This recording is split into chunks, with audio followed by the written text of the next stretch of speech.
What's up YouTube? So in this video we're going to cover Firewall Authentication and FSSO, and that stands for Fortinet Single Sign-On. At this moment we have deployed the firewall policy allowing the LAN subnet to access the internet using the services DNS, HTTP and HTTPS. And we can try this just to see if it's working, and it's working as it's supposed to. So we can make this policy more restrictive by validating the user IP and its identity before allowing the user to access the internet by using firewall authentication. So it essentially means that the user will have to be authenticated to access the internet.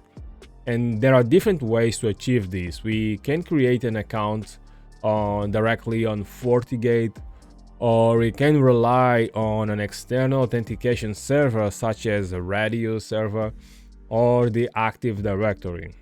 So for simplicity, we're going to use the FortiGate local account.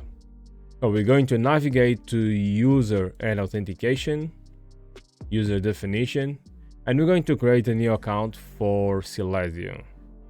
So tap next, and name is going to be Silesia, and I'm going to type the password,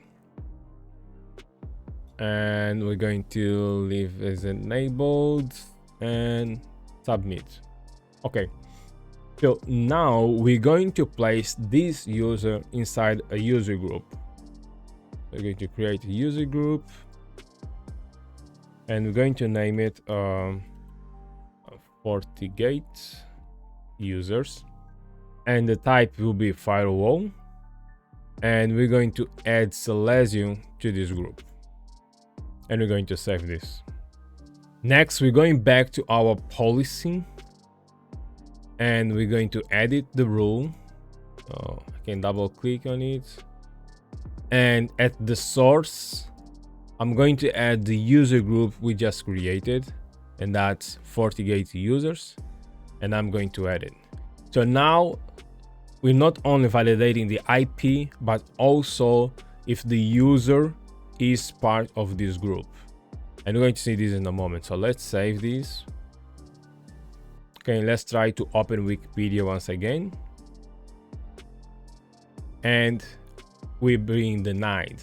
So to access any website, we have first to provide the credentials. So let's open the network login page, and we're going to provide the credentials for the user we just created.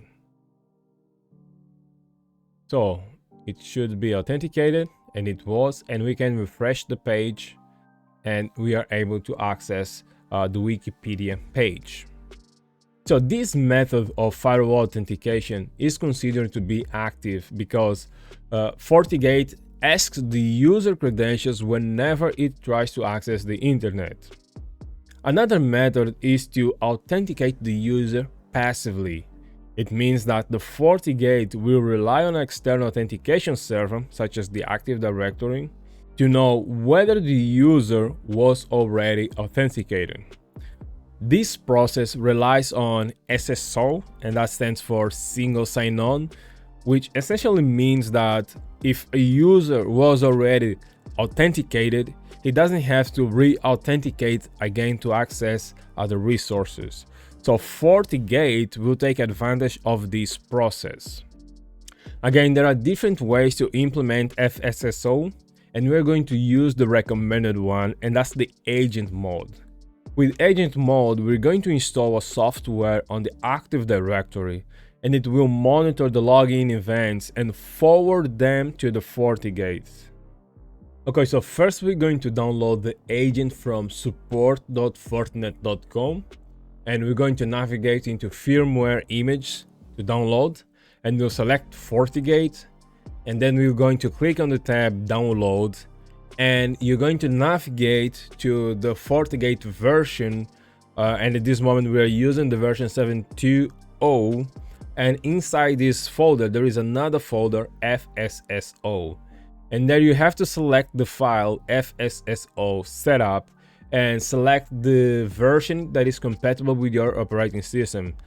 So I'm using Windows Server 64-bit, so that's the one I downloaded, and we're going to install on Windows Server. I already downloaded the file, so now I'm going to install it, and the installation process is very straightforward. Okay, so it should take a minute.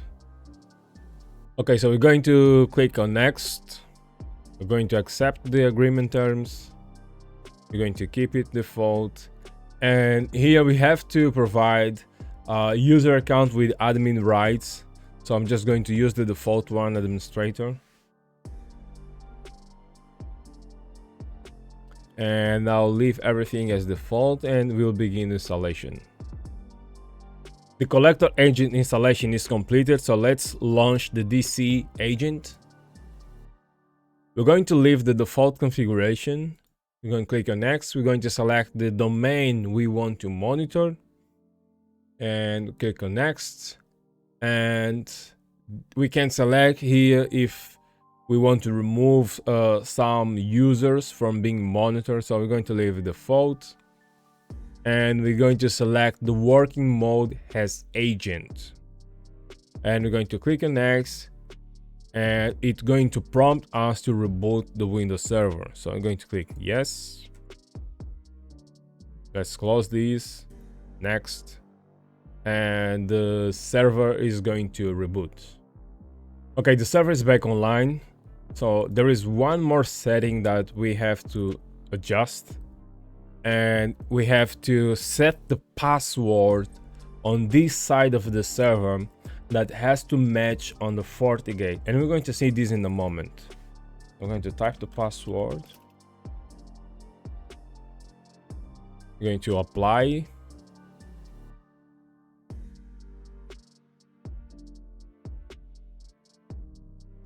And save. Now let's go back to user PC. Okay, so we're back on the FortiGate and we're going to add the agent to sync with the FortiGate. So we'll navigate to Security Fabric and we'll click on External Connectors and we're going to create a new one. So we'll select the agent on Windows and we give it a name like FSSO 80 and the server IP or name is going to be the Windows Server IP, and the password has to match the one we set earlier on the agent. So type the password and going to apply and refresh. So it looks like it's done. Okay, we're going to press OK and we can see that it is connected. The status is connected. And we can see that FortiGate already queried the objects on the Windows Server. Now we're going to create another user group. So we navigate to user group, create new, and that's going to be our FSSO users. And the type will be Fortinet Single Sign-On, and the members we're going to select a group on the Windows Server, and that's going to be IT. And we can close this and OK. So we're going back to security policy and we're going to edit and remove the FortiGate user groups and add the user group we just created, FSSO users. Okay, what is going to validate now are the users that are part of the Active Directory. So we're going to save this change. And now let's try to open Wikipedia once again. So let's see if it's going to work. And we can see the traffic is not being allowed. Now let's try to access the internet with a PC that is part of the Active Directory. Now let's try to access the internet and try to access Wikipedia. And it worked because this user is already authenticated on the Active Directory. So FortiGate is passively allowing the user to access the internet. And that's how we deploy Firewall Authentication and Fortinet Single Sign-On. I hope you enjoyed this video and I'll see you on the next one.